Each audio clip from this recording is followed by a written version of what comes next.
आज देश की राजधानी दिल्ली में एक बहुत बड़ा सवाल गूंज रहा है और वो ये है कि क्या आम आदमी पार्टी आगे चलकर समाप्त हो जाएगी।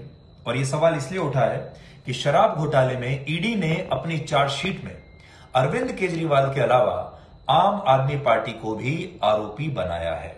और ईडी का कहना है कि ये जो घोटाला हुआ है शराब का, इसमें जो बेनिफिशियरी है यानी इसका जो लाभ मिला है वो अरविंद केजरीवाल को तो मिला ही है, साथ ही आम आदमी पार्टी को भी मिला है, इसलिए इस पार्टी को भी आरोपी बनाना है।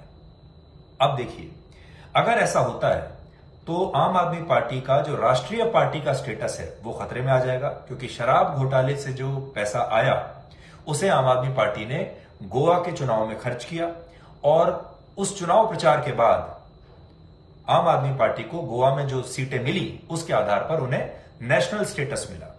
तो ये कहानी है तो उलझी हुई, लेकिन ये किस तरफ बढ़ रही है आप सोच सकते हैं। और ये भारत के इतिहास में पहली बार हुआ है जब किसी घोटाले में किसी पार्टी को आरोपी बनाया गया है।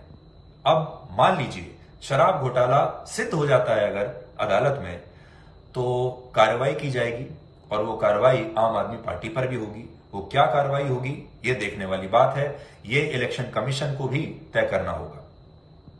इसके बाद आपको बताएंगे कि इस बार लोकसभा चुनाव में मायावती की पार्टी को एक भी सीट नहीं मिली और ऐसा लगता है कि अब वो जाग गई है और उन्हें समझ में आ गया कि अगर आगे भी ऐसे ही चलता रहा तो उनका राजनीतिक महत्व खतरे में पड़ जाएगा, बहुत कम हो जाएगा।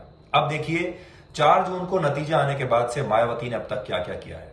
अभी लेटेस्ट तो यह है कि हाथरस में जो दुर्घटना हुई उसमें बाबा नारायण साकार को लेकर सिर्फ मायावती अकेली ऐसी नेता हैं जो इस बाबा के खिलाफ बोल रही हैं, जो कह रही हैं कि इस बाबा के खिलाफ एक्शन होना चाहिए और आरोप लगा रही हैं कि बाकी के जो नेता हैं वो बाबा से मिले हुए हैं क्योंकि उन्हें अपना दलित वोट बैंक बचाना है।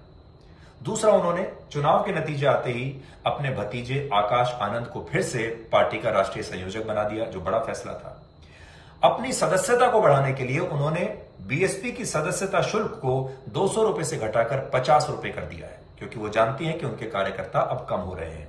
और जो मायावती दिल्ली छोड़कर बहुत कम कहीं आजकल जा रही हैं, ये लखनऊ से बहुत कम बाहर निकलती हैं, वो इस बार तमिलनाडु भी हो आई जब उनके तमिलनाडु प्रदेश प्रमुख की हत्या कर दी गई।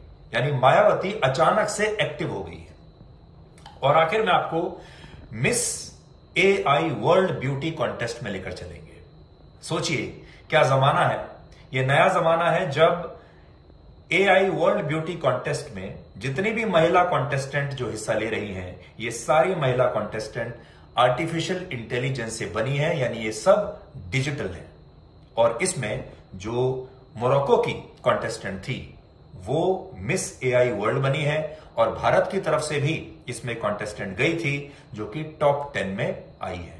तो आज पहली बार हम आपको miss artificial intelligence world beauty pageant में लेकर चलेंगे। तो मिलते हैं आज रात 9 बजे ब्लैक एंड व्हाइट में आज तक पर।